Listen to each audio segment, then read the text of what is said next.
detention facilities in Afghanistan. For example, we have the formal criminal prisons, and then we have the General Directorate Intelligence in Afghanistan. For LGBTIQ people in Afghanistan, there are some of them, of course, in the criminal prisons. But in a discussion that we had with them, usually the Taliban, especially for transgender women, they usually separate them from other prisoners in Afghanistan, and they are subjected to ill-treatment, torture, sexual harassment. And also there are some LGBTIQ people in GDI's facilities, but unfortunately we don't have direct access to those facilities. So we documented a few cases. There are many claims, of course. There are many people that reached out to us that they shared their stories, but we couldn't verify all of those claims. We managed to verify and document a few of the cases. But in a discussion that we had with them, and also in a report that we published last year, and also this year we worked on a report in an interview with 100 LGBTIQ people, but we haven't published it yet because of security reasons, but we are planning to do it in the future. Many of them spoke about the sexual assault, sexual harassment, rape, verbal humiliation, beating with cables, electric shocks, and specifically for transgender women, there was a pattern of cutting hairs. For example, they were brutally beaten with cables, or they were beaten and they cut their hairs brutally in detentions. And I want to also mention that many public floggings happen in Afghanistan, and the Taliban Supreme Courts, the Ministry of Justice, in their public statements, for example, they announced that 2 or 3 people in this province have been arrested and publicly flogged on charge of lavatat, or homosexuality, in Afghanistan. And in that statement, you can see that after public flogging, they have been sentenced to 1 year or 2 years of imprisonment. It is very concerning because we don't know what happened specifically to those people who have been publicly flogged on charge of homosexuality in Afghanistan, in those prisons. There are some information, but we have to have direct access to document human rights violations against them in GDI centers after the public floggings. One of the things that I want to again mention that as I said earlier, there are documentation of human rights violations against LGBTI people in detentions in prisons, but just a few cases.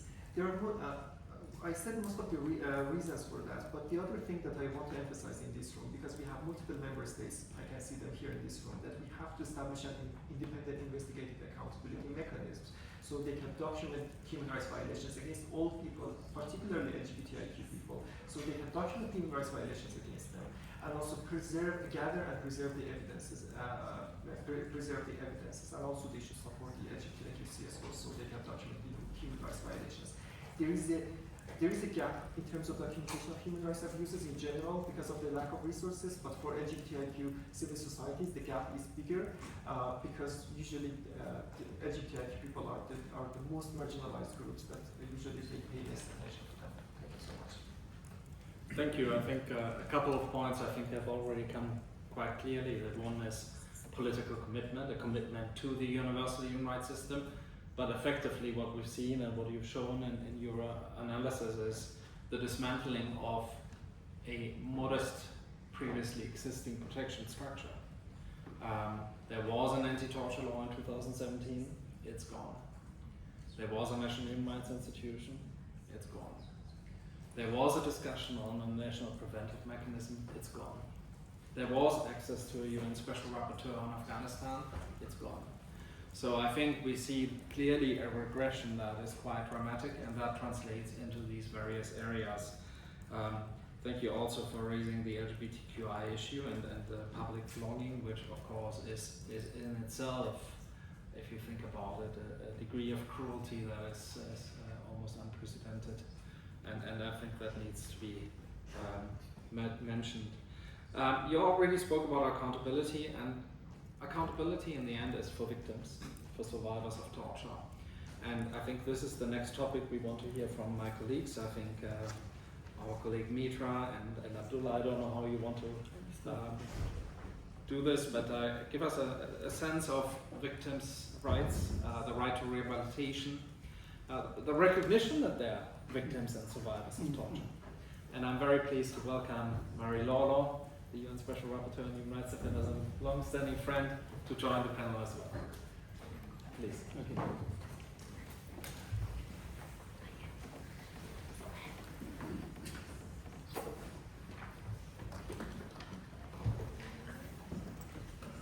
Please. Okay. In the part of the victim rights, if you see index score is very high. And as Gerard mentioned, for the recognition or protection, no legal definition of the torture victims under the current de facto control, because the anti-torture law was dissolved.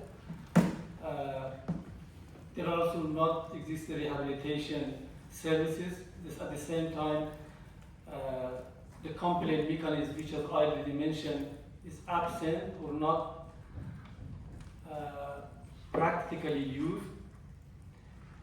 In part of the investigation capacity, for example, Istanbul Protocol or some other UN protocol was not applied and not used the current situation. The Forensic Institute in Afghanistan is not technically equipped and not independent as well, because that institute only gives the result of the report based off the request from the authorities, because it's not independent, it's part of the de facto. There are also no access to legal aid, because the detainee don't have access to the lawyer. Only in some economical case they have, but you know that Afghanistan lawyer association body was dissolved by the Taliban. Because of that, that is also challenging. Before I go to my colleague Mitra, I just want to add one thing more to the Artemis in regard to the LGBTQI+. In Afghanistan, LGBTQI+ itself is a crime. Because of that, when we are collecting the data, that was challenging to respond to the question that have they record their case, they have a separate place or something like that. That is the situation. If they are identified, they torture by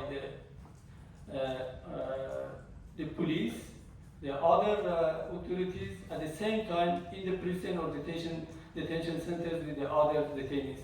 That's also a challenging in regarding to the LGBTQ+. I will be handing over to my colleague Mitra to go more with detail to the victim rights. Mitra, it's you. Thank you so much. Hi everyone, thank you for being here today. So in addition to the points mentioned by Ahmadi, I'd like to mention that there are some local NGOs and UN agencies who continue to provide medical and psychosocial support to the victims of torture and domestic violence, but the coverage is quite limited. Due to funding cuts as well, over 200 protection service centers supporting survivors of gender-based violence are no longer operating, and this leaves nearly 1 million women and girls without access to critical referral services. Again, survivors do not receive any official acknowledgement of their suffering or restoration of their rights, and communities who are affected by systematic abuse, including ethnic minorities, receive no collective reparations. Do I need to move to the protection for all sections? So because it's quite relevant, so I think it's actually we wanted also to speak, as you know, torture is always me and the other. It can be political, and most people associate torture with political torture, but the majority of torture happens when it comes to different gender, different ethnicity, socially excluded groups, and so I think our speakers wanted to speak in particular about the risk areas for certain communities, minorities, but of course when we look at the gender apartheid issue, very much also this in itself constitutes cruel and inhuman degrading treatment at the very least. But please, yes. Thank you, thanks Gerald. So as Gerald mentioned, protection for vulnerable groups against violence is largely non-existent. Taliban are enforcing the Sharia rulings arbitrarily, and this has resulted in ethnic groups, religious, sexual and linguistic groups being deprived of their very fundamental rights, including freedom of expression and assembly. Speaking of freedom of assembly, women's protests have shrunk significantly in 2024. Only 94% of the protests took place indoors, while the number was only 12% in 2021. And there seems to be very few protests taking place fearing persecution by the Taliban. In August 2025, the Taliban issued the PVPV law, the law on promotion of virtue and prevention of vice. This law formally codifies the stripping away of women's basic rights, including freedom of expression, movement, access to education, work, and several others.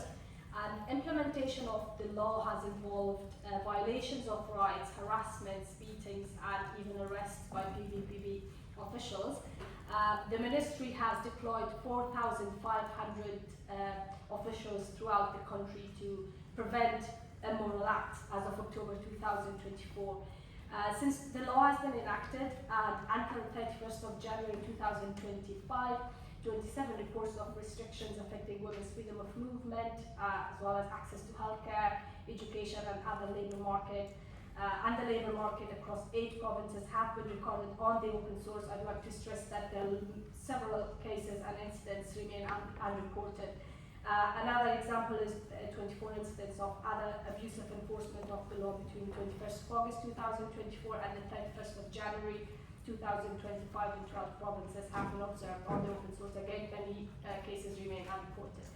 The Taliban also ran a campaign of a series of arrests of women over non-compliance with hijab rules and across neighborhoods in the capital. Recently, in July 2025 this year, over 100 women were arrested. According to the testimonies, they have been subjected to physical abuse because of violations of hijab mandates when even fully covered.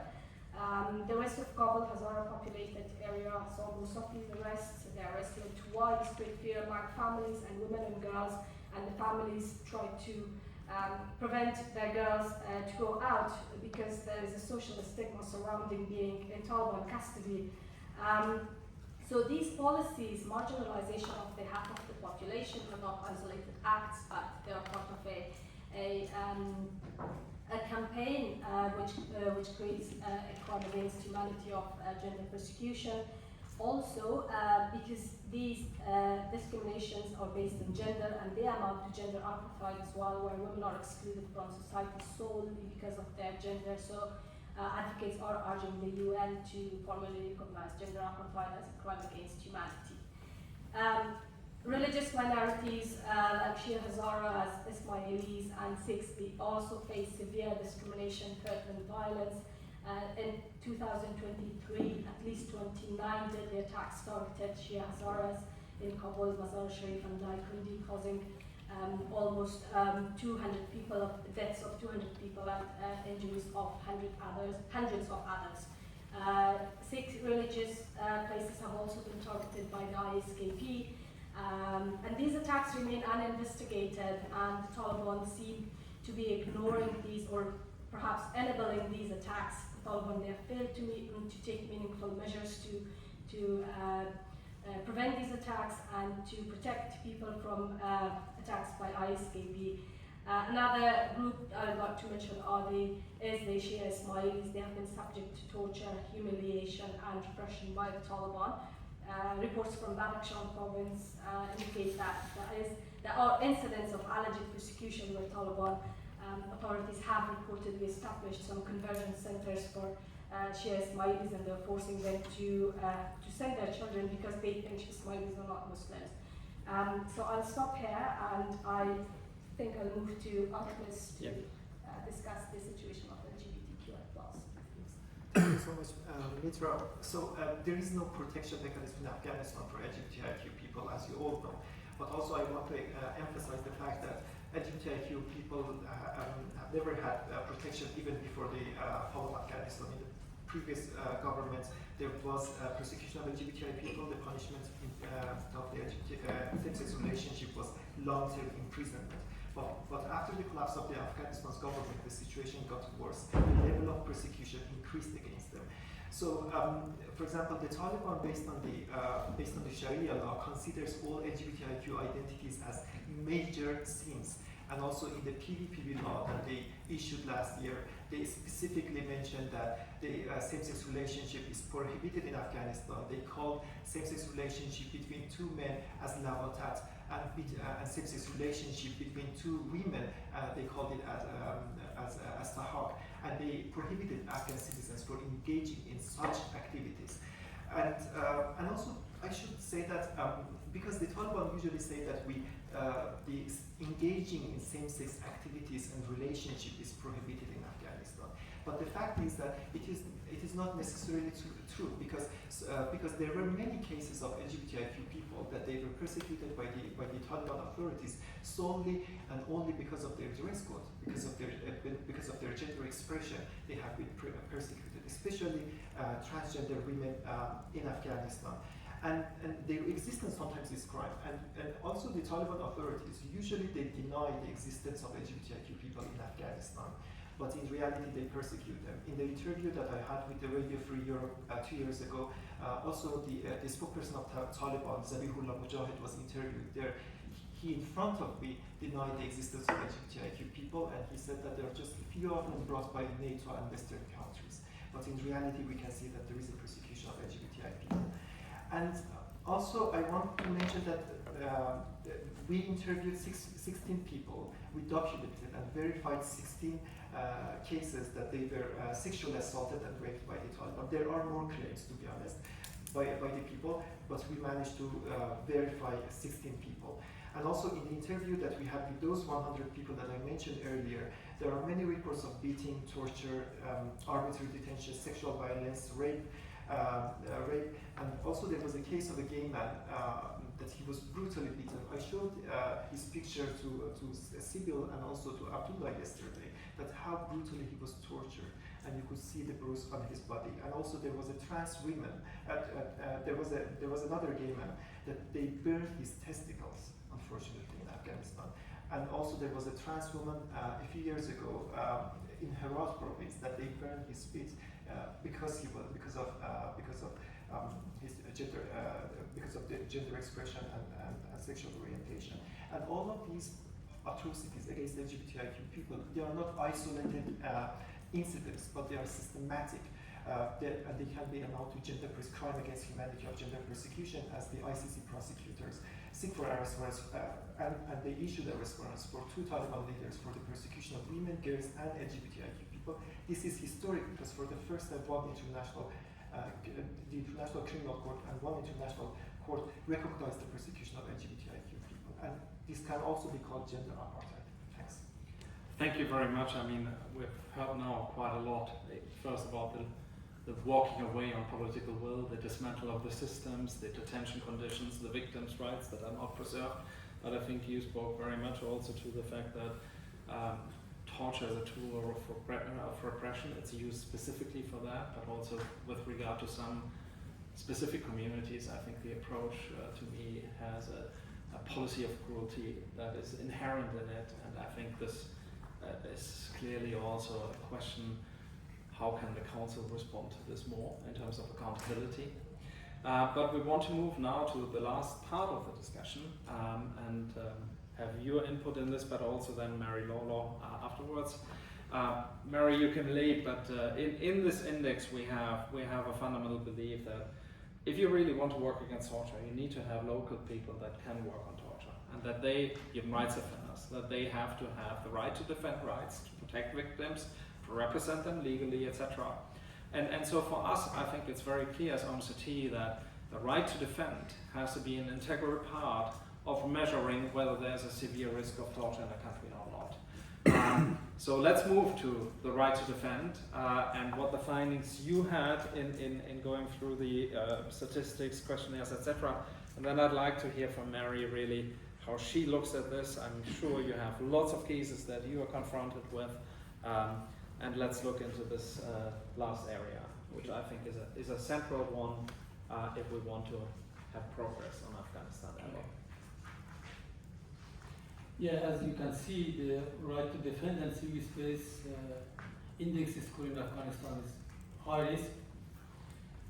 In regarding to the media, based on the available